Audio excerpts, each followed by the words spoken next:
way out of it for me is to try to think of things with that child's mind of like, I don't know how to do this yet, but I'm going to figure it out. Hello, writers and crafters. I'm Valerie Isan. And I'm Erick Mertz. And this is episode 139 of the podcast. It's November 29th, 2023, as we record this. Today, we're talking about identifying limiting beliefs, how they affect writers, and how to reverse them. We want to thank new patron Kathleen Kendrick. Thank you so much. Thank you. She's a customer at the bookstore where I work, so that's how I know her. So Kathleen will be getting the limited edition sticker and entry into the drawing for the goodie bag, plus that wall calendar I designed. And I put out a couple of videos on what's in the goodie bag in the last couple of days. So I hope that more people sign up for it, because at this point, that goodie bag is pretty much yours if you sign up. I've had like 4 people, just all transparency here. I've had like 4 people sign up for the new tiers. So simple math. You've got a pretty good shot of getting it. And that goodie bag is valued at over $200. It's got coaching in there and a passion planner and stickers and washi tape and all bunch of stuff, pens. So thank you to our existing patrons, the new ones coming in, and all that stuff. Yay, we love you. This podcast is sponsored by patreon.com/Valerie Isan, IHSAN. You can also go to patreon.com/Strange Air Stories for Erick's Patreon page. He does short stories in a paranormal mystery genre. So if you haven't checked out his work before, that's a great way to do it. Let's see. And there's a free story pinned to the top of the page in case you haven't checked it out. There's a free story pinned up there. It's kind of a weirdo UFO story, which like I said in my video, I love UFO stories. Like if I see them on like, oh, that's cool, I'll watch a UFO story, but I've never really written one until now. So this is your chance. You can tell me in the comment whether or not I can write a UFO story. Just saying. Early bird registration is open for the 2024 Writer Craft Writing Retreat. At this point, there is 4 private tickets left and 3 shared ones. So we'll likely sell out again. So you can go to valerieisan.com/retreat for more information about that. I'm in that new anthology that Tsunami Press put out with my essay eye contact. So you can order through tsunamibooks.org. /shop. You can just go to their shop and it'll be right there. Or if you're local, you can go to the store. My book is there too. Both my books. And pre-order. Wow, that's tomorrow, dude. Tomorrow. Are you excited? Wow. Yes. Everybody needs to go right now and see Season of the Shadow. Go get it. It's pre-order price is just 99 cents. You can get it for $1, like less than $1. You'd even if you gave me $1, I'd have to give you a penny back. That's how that goes. So you can definitely, I'm excited. I mean, we're going to talk about limiting beliefs. So I don't want to spoil it, but I think I have a lot of limiting beliefs around just limiting mentalities and stuff around when it comes to like putting the material out. So we'll talk. I don't want to spoil that. So this is always a very hard time for me because I'm excited to see what the reviews are. That's what I'm really excited to hear. A lot of people have sent me emails that said, hey, this is really great, or hey, the end of this is really not what I expected, or love the dream sequences ? So I'm excited to hear what those are, but I don't want to spoil the whole limiting belief thing. Do you want to just go into your author update, or just regular NaNoWriMo? Where's your word count at now? I think I'm at 48,484, something like that. It's be a great cribbage hand. Yeah, it's been a great experience. I have to say, like, it's I was talking about it with a common friend, Erick. We were talking about like just what if you are a prolific writer with a good habit, which I believe I am, Mm-hmm. what does Nano offer you that any other project doesn't? And I've really enjoyed the community part of it. I've really enjoyed having the group and seeing other people's progress. And I've really enjoyed being a part of that whole ecosystem, I guess. And I did say this would be the only year I did it, but I think I'll probably just make it an annual something that I Mm-hmm. add, because I just, again, like the there's been a couple of people in my group that have been that send me messages that are like, yeah, I'm doing it, and that's always fun. um the story is has taken so many turns in the 50,000 words that like it started out and it was going to be like this, and then whoa, they did this, and I didn't know it was going to do that. So it'll be really interesting to read it, because I'll be able to see my like the how I've evolved my thinking about the story throughout the process. um I do think that now I know how it fits into, like, I know how to link it with other stories that I've been sort of Mm. writing this last couple of months, and Mm-hmm. free write fall this has been. um I think I have like a pretty interesting way to link everything together. We shall see. I have another one of these like little short month-long projects to do next month. So yeah, it's been great. That's awesome. I'm glad you had a good experience. Do you think that as you've done this, I know on the spectrum you are halfway sort of between pantsing and plotting.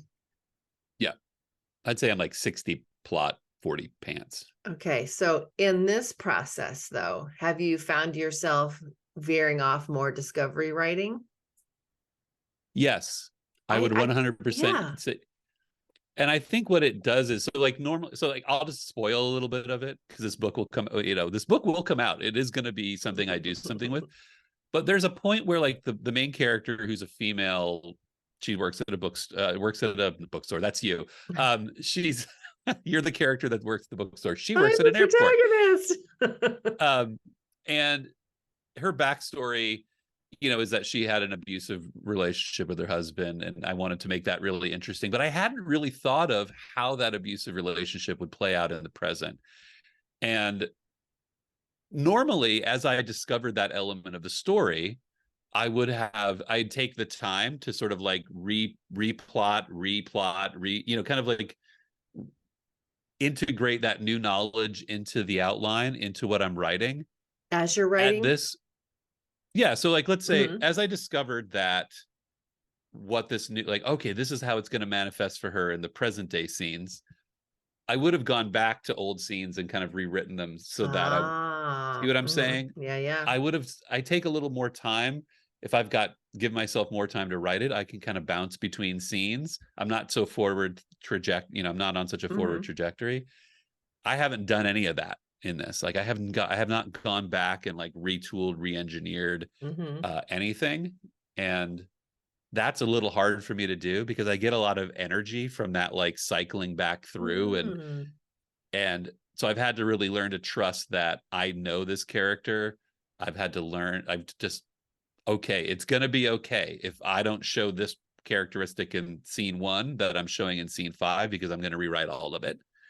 So I've developed a little trust in that pantsing side of me that I didn't have before. Do you think that you will change your writing style from here on out? Maybe. I shook my head and then I said maybe.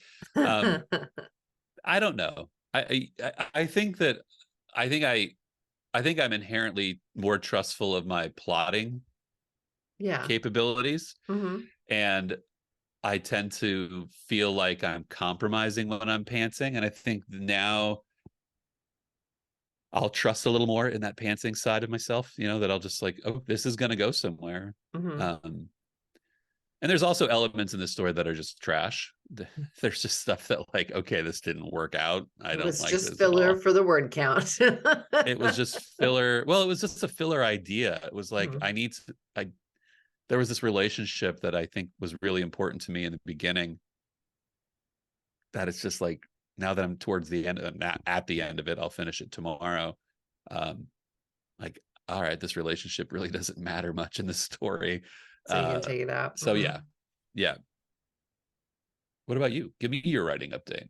It's been 2 weeks. It's been 2 weeks. I know we had the holidays last week. So pretty much, yeah, for 4 days, I didn't do anything, but actually for 1, 2, 3, 4, 5 days, basically I took 5 days off. Good for you. So there wasn't much of anything happening except for visiting. I was in Albany for 2.5 days, and then, 2.5 days of just relaxing and recuperating. That's Albany, Oregon, folks. That's Albany, Oregon. And one of those days I did a shift at Tsunami. So, yeah, so there was only like one day really, and I just did client work on that day. So I didn't do any writing last week. Yeah, so I'm just sort of humping along. As one must. I've also been doing doing like little niggly things that are bugging me, like updating my website, just editing those pages, changing some prices here and there. Been doing some promoting of the Patreon campaign because there's only 2 days left of that. And yeah, that's kind of what I've been doing. And client work, coaching, and doing my homework. I've been taking this life coaching training, so I'm doing that too. I still have another month, I think, left of that. So that's my update. Got it. Oh, and I also did that word crafters class. I don't know if I talked to you since then. So that was fun. I did that. That was good. And I also got invited to teach. I think I told you this already. So I'm going to be teaching another class there. It's a 6-week long class in the spring on sensory, like imagery in creative nonfiction, exploring imagery in creative nonfiction. So that'll be super fun. I love the ongoing class. I used to do that quite a bit at a neighboring community center that I would just walk to about self-publishing and writing. And yeah, so I had several classes that I taught there. So I haven't done like a long-term class for quite a while. So this will be fun. Cool. I like that. Yeah. What are you reading? I am reading All the Sinners Bleed by S.A. Cosby. It's a crime novel. It came out this year. It's been on everybody's top list. It's really good. Is it? I mean, it is really good. I read his other book, Blacktop. I'm going to forget the name of it. Wasteland, Blacktop Wasteland. I just grabbed it randomly from a bookstore, and it was really good. This book is like, it walks the tightrope of being great character, great plot. It has something to say about like race in America. It has something to say about a lot of things. I mean, the basic premise of the story is that the main character is he's a black man. He's a black sheriff in a predominantly like Southern white community. And he's investigating a crime that's horrific, a sequence of horrific crimes, so that's like your plot part of it. This whole idea that he's like, he's solving crimes in his hometown, that's familiar to me. But this layer of him being this black man in authority in a place filled with like deep-seated Southern racism is really compelling. And what's masterful about it is that it doesn't I'm 2 chapters from the end, and like there's no preaching, there's no finger pointing, there's none of this like you're gonna learn something about this because I'm telling you. Mm-hmm. It just feels very real. There's a lot of it where there's a lot of scenes where he's trying to solve this like awful crime, the thoughtful mystery, and I'm more cringy about how that person is treating him, you know? So it's like, just, I don't know. I think it's like, it's right up there with some of the best crime mystery stories I've ever read. It's just really, really good. So Well, grab it if you can, people. It will be one of the best books you read of the year if you like crime and mystery. What about I you? finished Whiskey in a Teacup. I finished reading Quit Like a Millionaire, which was a book that actually Joanna Penn recommended in her finance books section, where she does book recommendations on her website. Anyways, I picked that one and I read it. It was really cool, actually. And I like the subtitle, No Gimmicks, Luck, or Trust Fund Required. yeah. That's pretty good. I like that. Some cool ideas in there. Kind of about investing and stuff, but not only about that. So it was good. I'm collecting information about, how to invest and stuff later, but got to keep on my toes about, I don't know, what to do with your money when you get it, Yeah. Yeah. That's, So you and I'm can't also, guess. you can't guess. Yeah. And so I'm actually reading the anthology that I'm in. And I want Oh, to read everybody I love else's. that about you. I love that about you. There's a lot of people who don't. There was actually a blog recently about, like, when you're publishing an anthology, do you actually read the other stories? And a lot of authors were like, nope, I just make sure mine looks good. So good for you. So I'm reading that, almost done with that. So then I'll be able to go back to Women in Cabin 10 and finish that. So remember I told you last time I had like 8 Yeah. books I was reading at one time. So I'm finally like getting through the list of stuff that and then Starling House is an audiobook that I haven't finished yet because I was catching up on some podcasts. And I'm still reading Catching the Big Fish while I'm journaling in the morning. Well, there So you just go. pick up, a little bits here and there of that one. I'm not reading it straight through. So that's what I'm doing. Cool. All right. Well, let's get into limiting beliefs. Oh boy. So let's define it first. I would Okay. say that a limiting belief is something,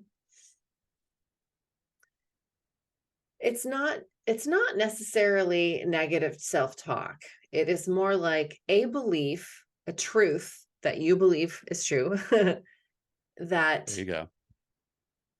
limits you in some way in advancing yourself as a human. I think that that's kind of, I think,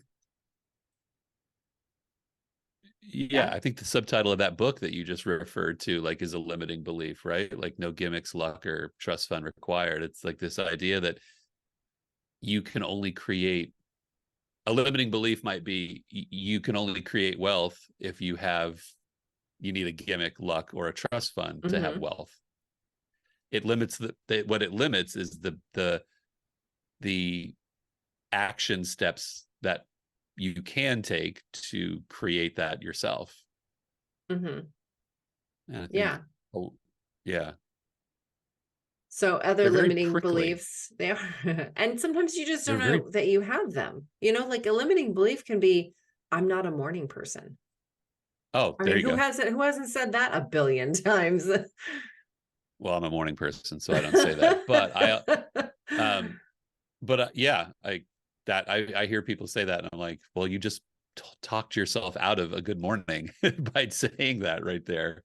I mean, some But people legit have, trial and error and have a lot of self-awareness and can go in and trial and error and test and see, yes, actually, I am a morning person and I do my best writing from 4 a.m. to 6 a.m.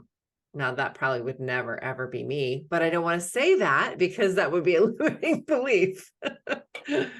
Or another limiting belief that I hear a lot of is I need quiet to write, or I right, need 4 solid hours to sit down and write, or I might as well not even start. right. So Yeah, it's I would, and even when you say that one, I cringe a little bit, because even me, who's like, this is my job and my schedule is all based around it. Like, I would never get anything done if I took that belief into it, because something always interrupts. There's like, I think part of what makes limiting beliefs, what seems, I think why we give limiting beliefs power is because we use our ideals to sort of create them. Like, ideally I'd have 4 uninterrupted hours. Ideally I would sleep in and I wouldn't even have to deal with the morning. And so we have this ideal of the way things are, which is fine. And studies show that creative people create more ideal situations, because that's how their brain works, right? That's how we're oriented. But ideal is not like often. It's not often enough to define how you operate. You have to work with the in-ideal. So, and another way to identify, well, I don't know if you can identify this or not, but something else that I've noticed about limiting beliefs is that they can be really pervasive. So maybe you yes, have a limiting belief around your writing, like some of the ones that we've already mentioned. Like, I have writer's block, or I mean, I don't know if that's really considered a limiting belief, but I think it is. I think immediately when you tell yourself you have writer's block, you've now named the thing. I think when you like, hats off to Ursula K. Le Guin, like when you give things names, they have power. And so when you call this thing writer's block, I think it just got bigger. It mm-hmm. just got bigger and more difficult to manage So than if you didn't name it. and if you have named it or not named it, but if you have stated or you identify that you have this limiting belief in one area of your life, a way to identify, I guess, that it's a limiting belief is that it does tend to bleed into other areas of your life too, or it Right. can. So maybe you have a belief that you are not, maybe when you sit at the page and you are struggling with words because it's 6 a.m. and you're not a morning person. Right. And so then you feel discouraged because you can't do the work. So then that you take that discouragement into the other areas of your life. And now maybe you're not as good as your job as you thought you were, or maybe you're not as good a parent as you thought you were. Like, it just sort of Oh yeah. bleeds into everything and kind of creates this downward spiral. So it makes it hard to identify them, because Yeah. it does sort of, it's kind of like the headache that you get at the back of your neck that goes up over the top of your head and then goes into the eye sockets, and that, like, you don't know where it starts because the whole head hurts. Kind of like Right. that.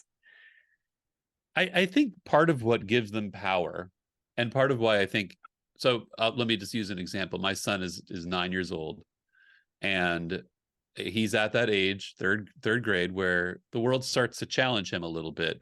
Mm-hmm. We have encouraged him to try new things. School is encouraging him to take on new challenges, and one of those is he's had his first basketball practice last night, and he's not, he's doesn't play a ton of basketball. He knows the basics. And one of the things he said on the way to practice was like, I'm not good at basketball.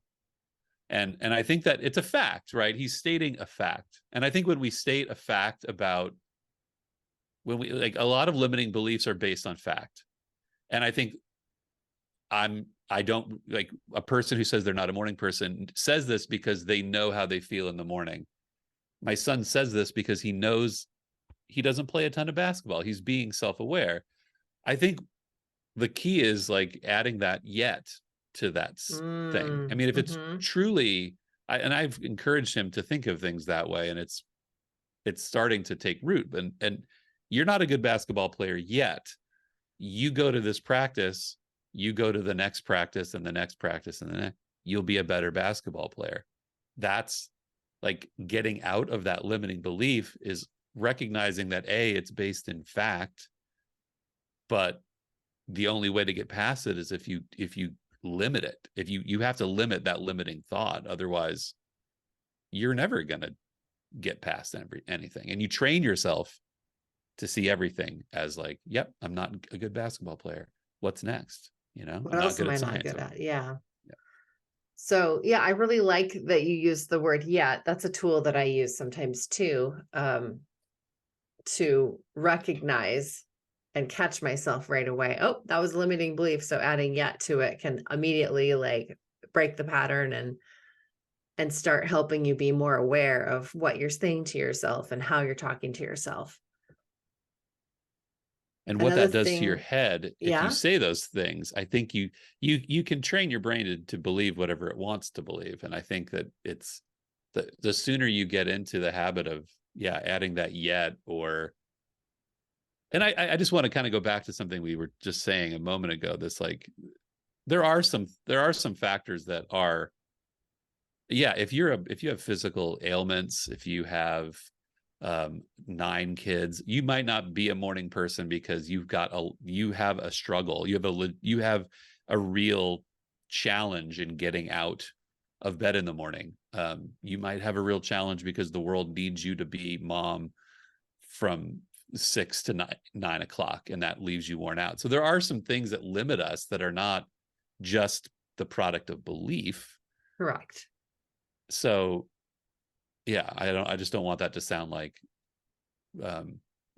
you can just mentally overcome something that's physically limiting you. So, but I think when it comes down to like the process of like, if it's, I think the first step for any of this is just, is your commitment, if the limiting belief is about writing, which is why we're all here, like, I think the first thing to acknowledge is that, like, if the goal is to what, like, you have to acknowledge the goal is not to walk into that, you know, you can't sit down fully formed Stephen King.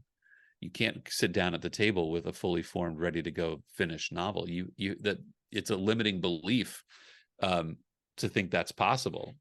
I think the way out of it for me is to try to think of things with that child's mind of like, I don't know how to do this yet, but I'm going to figure it out. I don't know. How do you get past? Um, Pretty much the same way. Like, so if I have a couple of limiting beliefs I've identified in myself around writing is I can't write short. Well, I know Oh yeah, that's I've not heard you say that. true. I've I heard you know say that's that. not true because I write essays, but Right. short stories, I guess. So let's take the short story thing. If I tell myself I can't write short stories, then I could add the yet. It becomes a matter of if if my goal, yeah. So all of the things that you just said, identifying what it is that you want. Do I want to write short stories? I don't have a driving desire to, so I could just drop it right there.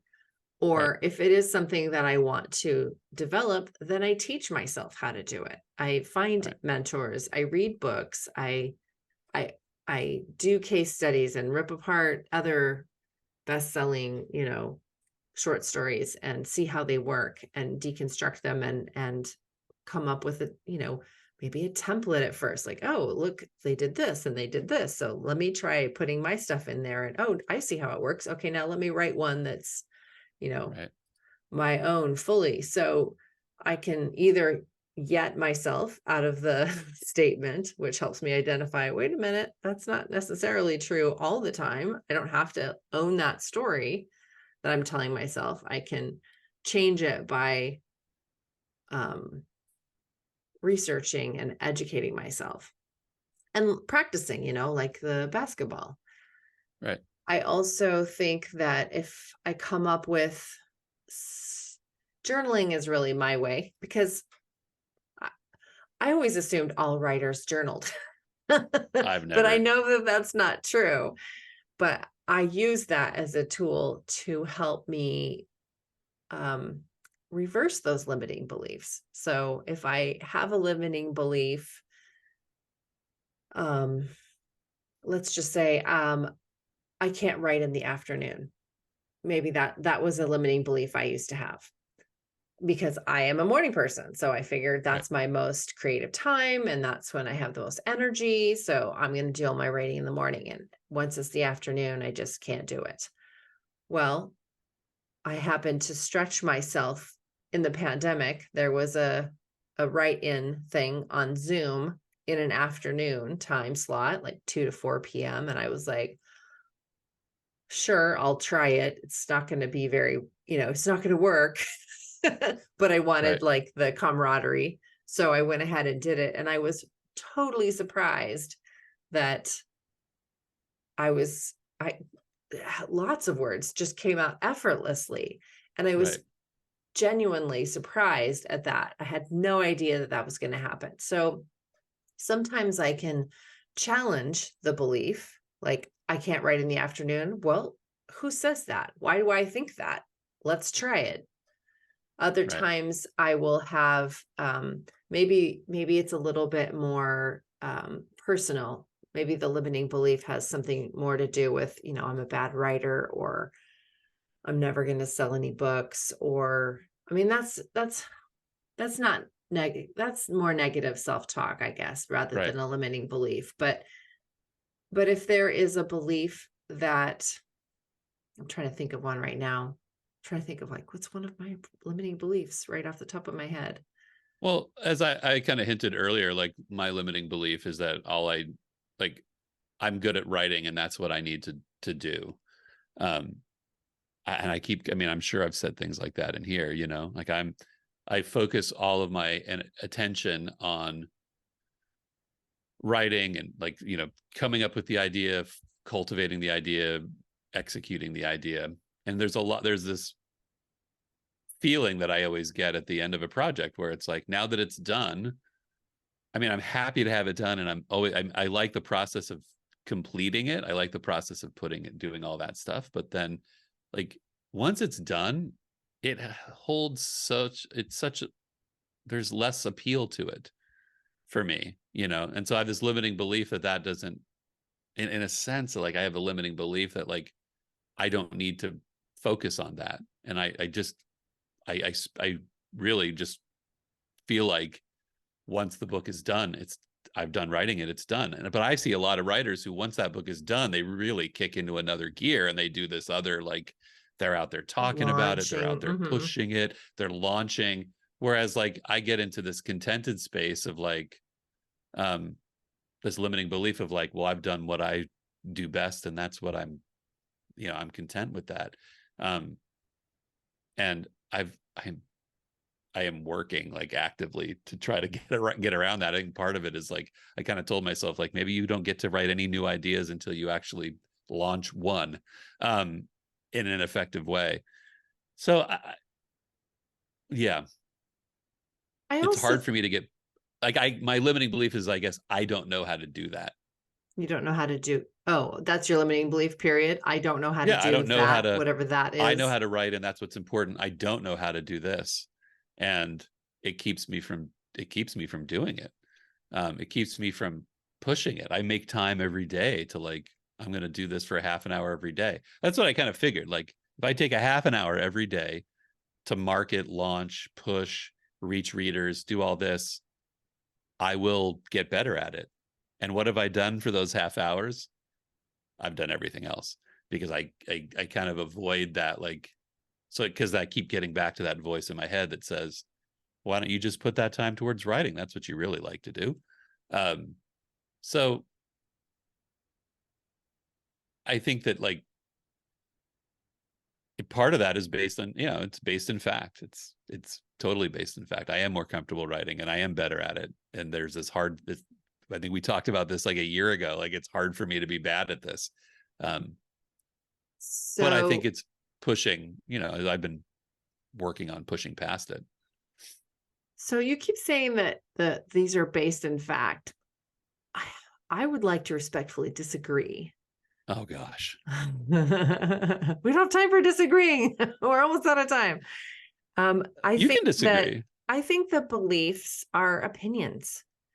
They're not facts, and beliefs can be changed. And I think that limiting beliefs limit us from being who we want to be or doing what we want to do. And we can change those into empowering beliefs so that we can, move closer to the things that we want. So identifying a goal is really important, and identifying when you are saying those limiting beliefs, like when you say I am statements, or I'm not, or I could never, or I find it hard to. Like those are all potentially limiting beliefs. Right. And so the reason why we don't want limiting beliefs, other than, they prevent us from being who we want to be and doing what we want to do, is Right. because it affects us. Like we have fear, we have self-sabotage, we Oh yeah. have, emotional reactions, like when we get triggered, usually it's because of some limiting self-belief that we have in the back. It causes overthinking, it causes procrastination. So we don't want to keep All of that. having Yeah. these limiting beliefs, because it's limiting us. So in order to reframe it, or there's techniques to get behind that. And journaling, as I mentioned before, is one way to do it, because you can start analyzing, like, well, where did this limiting belief come from? Like, whose is this? Do I actually believe this in my brain? Or is this somebody else's belief that I've just carried around all these years? I guess what I meant by they're based in facts is this idea that, like, my son's apprehension about playing basketball, I'm not good at basketball, is he's at least self-aware enough to say, I've seen other people play basketball. I've run around outside and played basketball. I know that there's a lot of kids that are better than me. I'm not good at it yet. Like, he didn't add the yet part. I added that yet part. And I think, like, he would be delusional in a sense if he said, like, I'm great at basketball. Like, there's kids out there who play basketball as much as you draw, or you might, play video games. There's kids out there who just play basketball all day. He understands where he fits in the continuum. And I think that, like, the limiting belief is like, I stay in that place in the continuum. Yes. And that's The that's a very strong reality though, too, because once we tell ourselves something, it happens over and over in our brain, and pretty soon we believe it, even if it's no longer true. Just yes, like that's, yeah, people that right. have, like when they were young, had a lot of weight on, maybe they've lost it, but they still have that self-image of being, Right. bigger than they actually are. Right.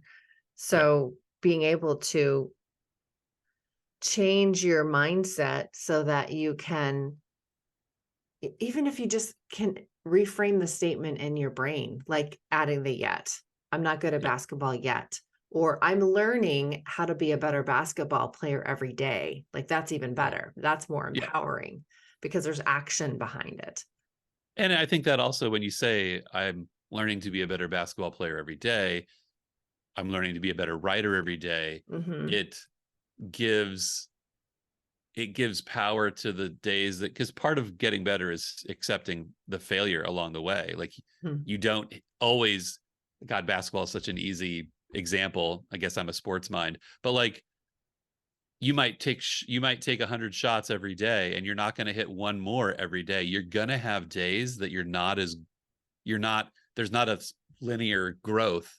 Growth is more enigmatic than that. So I think when you talk about it the way you just did, it gives power to the day that you might miss a lot more shots, Mm-hmm. and it gives you power to learn from them rather than, like, call them failures. Yeah. And to take that to writing, if you're saying something about yourself, like, I don't write setting. That's something I say a lot of, Oh yeah, I've heard you I'm say not that. good at Gosh. setting. So I've created a tool that will enable me to, check that.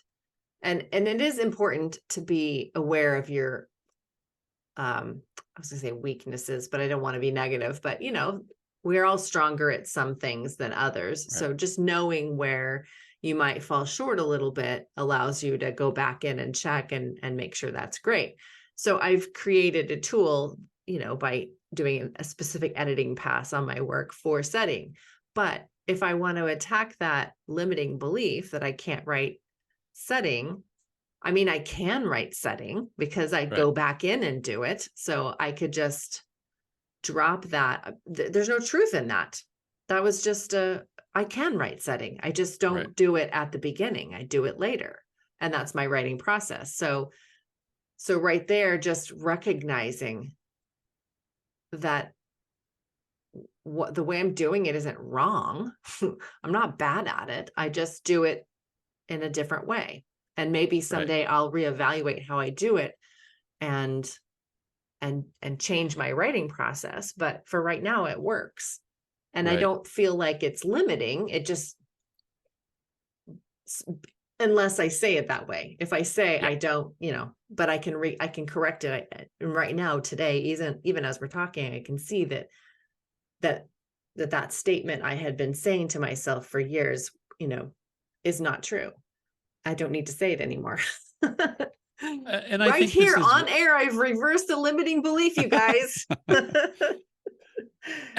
I think too, like, it's important to just remember that this is part of the way a creative mind works. Like, it's, if and introspective mind works. It's like, I think if you could be really, like I was saying, like, you could walk into your first try at anything and think you're an expert, and that's not going to help you. Like, I think knowing, kind of again, I just keep going back to this idea that, like, you're recognizing something, and if you are recognizing, I really don't feel good in the mornings, therefore I'm not a morning person.